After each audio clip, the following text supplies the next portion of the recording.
Hello, YouTubers and modeling committees around the world. Paul back again with another update video on a 1/8 scale 57 Chevy truck built. Excuse me there, I burped. Just got done eating breakfast. So, kind of in a rut. Well, I've been in a rut because of the windshield. But as you can see, some yellow tape around the windshield area. There's a windshield. And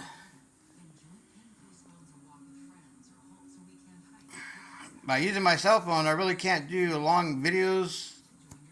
I just don't want to get tied up in doing a in-depth video. My first YouTube videos, I did an in-depth, I think it was like a 6-part video of a 1/12 scale 66 Chevy Nova, step by step, just like I pulled it out of a kit. I took the 1/25, 1/24 scale Pro Street Nova, Chevy 2, and I built the 1/12 scale Nova just like it came out of the kit. The body, somewhat, custom interior, chassis, just like the kit, you name it. So anyways, so I just use my cell phone. I just don't want to get into that whole, I don't even have a computer. So if I had a computer, I would be, doing all these crazy videos, but I just don't have the time for all that. So I just do a quick 10, 15-minute video with my cell phone, and I just don't really want to get into all the yada yada yada, with the YouTubes and all that. A lot of people do some really cool videos with all the wording and whatnot, and music and start of the video and blah blah blah. I just don't want to get into too much involved in all that. Just a quick, simple, cell phone video. Yeah. Anyways, just a quick not a demonstration, but kind of a talking on how I did my windshields, how I do my windshields. I was stuck because I really didn't want to do it, but then I was like trying to find an easier way to do it. Yeah, I can build a box and drill 1,000 holes in it and vacuum form, my windshields, but I just want to. I got a good vac, but I just don't want to mess around cutting up wood and doing this and doing that and making it like a pegboard. So anyways, I should vacuum form some bodies of my 1/12 scale 39 Chevy and get them out there to the RC world. I could make I could kill the game in the RC world with some crazy lead sleds, 40 fleet lines, you name it. I just don't have the drive for it. Yeah, the money would be awesome right now, but man, I just don't want to get too involved with what I had to do with the toy company, because that took up everything. When I was doing stuff with the toy company, it was great and all. A few $1,000 for a couple models, that was like, wow. A couple die casts, and just so time consuming. I'd have to have a part-time job and do my bodies, 90% of the time. So no 3D printers here, no computer, no nothing, just holding my phone in my hand. So anyways, with the windshield, I use a 2-inch and 3/4-inch masking tape. So the 3/4-inch masking tape, I taped the sticky side here and the smooth side toward the top, and I took the masking tape and went across. So I did that a couple hundred times, going up and down, then left to right, all the way across. And once I got about 4 layers of 3/4 inch, Then I took 2" and kind of reinforced it on the backside. And once that was done, then I mixed up some automotive Bondo and spread it across the masking tape. Masking tape being kind of like a buck. So once that was done, I took some 36 grit, 80 grit, and sanded it smooth to a certain point, and this is what came out of there. That's what came out of that front end. So once I got that, the shape that I wanted, I pulled all the masking tape off, pulled this out, and I took a bunch of popsicle sticks, cut them, super glued them to the back side of the where the masking tape was.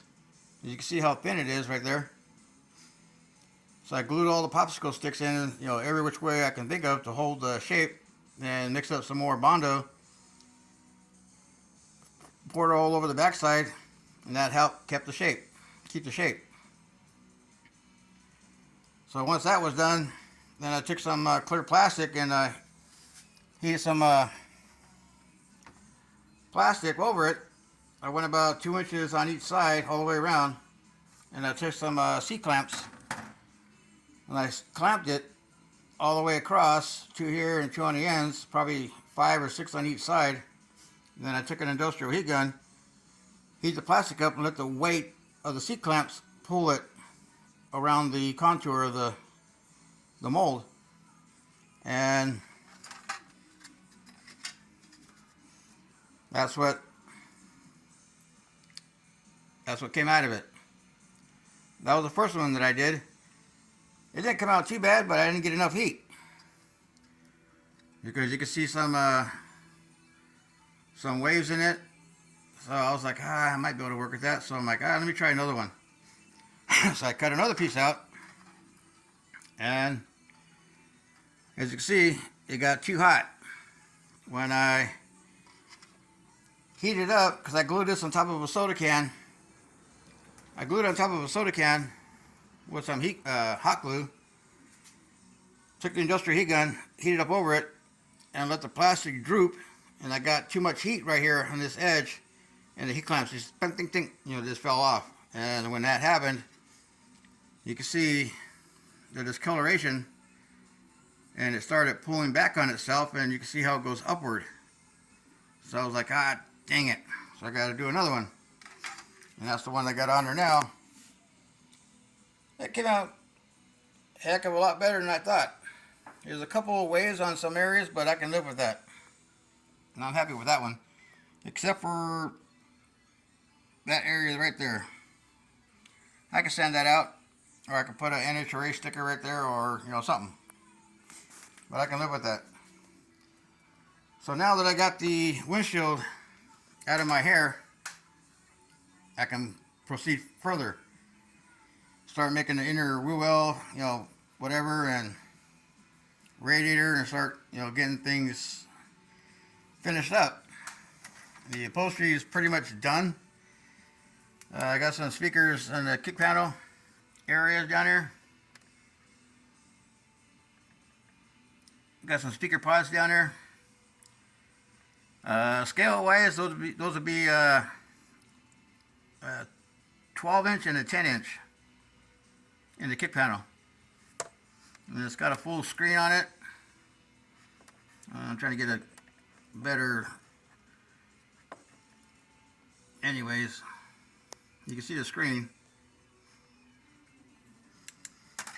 So then I had to reinforce the chassis. I took some 80 thousandths plastic, and where the back half starts to bend, that's where it was flexing. Every time I put the cab on her, it would flex in a weird way. So I put a piece of 80 thousandths on there, and somebody's calling my phone. So if you guys hear a little bit of buzzing in the background, that's my cell phone. And so I added some strength on there to keep it from flexing, and right now it's looking pretty good. That's where it's gonna line up. I just got to bring the front up just a hair, and go from there. So the other thing I'm working on is the Chevy Nova big block, and I did the anodizing using the metal cast paint from AutoZone, O'Reilly's, or Advanced Auto Parts. They got the caliper metal cast paint. That's what that is. Kind of looks like the anodized gold. The other thing I built was the distributor. We got a 2-wire hookup with the vacuum advance. I had a top from the IROC, but I didn't have the rest of it, so everything else I built. So that'll go on the big block for the Chevy Nova in the background.